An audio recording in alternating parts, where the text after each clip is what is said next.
చూడండి నీళ్ళన్నీ ఇనికిపోయినాయి, ఆయిల్ అంతా బయట వచ్చేస్తుంది. కొంచెం సేమ్ మీడియం ఫ్లేమ్లో బాగా వేయించుకున్నామంటే చిన్నగా కలుపుతూ ఉండాలి, లేదంటే విరిగిపోతాయి అన్నమాట. ఇంకొంచెం వేయించుకున్నామంటే సరిపోతుంది.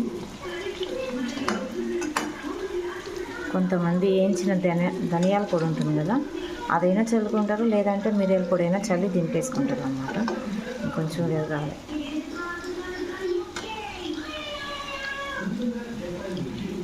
చూడండి చికెన్ కీమా వంటలు అన్నమాట ఇది. నేను సెకండ్ టైం అండి చేసేది, బాగుంది.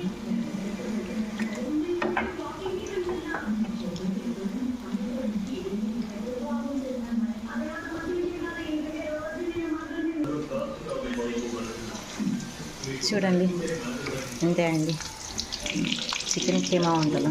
మా సైడ్ వచ్చి కైమా వంటలు అంటారు, కొంతమంది కీమా అంటారు, కాబట్టి నేను అలా కూడా అన్నాను.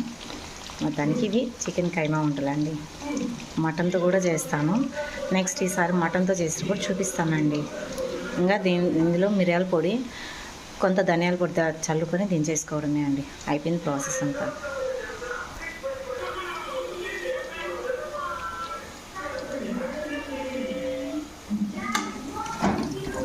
నేను తక్కువ వేస్తానండి, పిల్లలకి కారం ఉంటుందని జస్ట్ వేసానంటే వేసాను అంతే అన్నమాట. ఆల్రెడీ కారం పొడి వేసాను కదా ఇందులో, మిక్సీ పట్టేటప్పుడు సరిపోతుంది. ఇంతేనండి.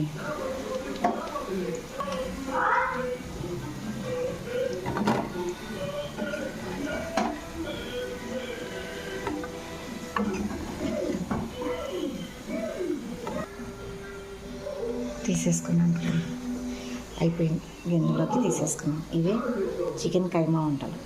Thank you, bye.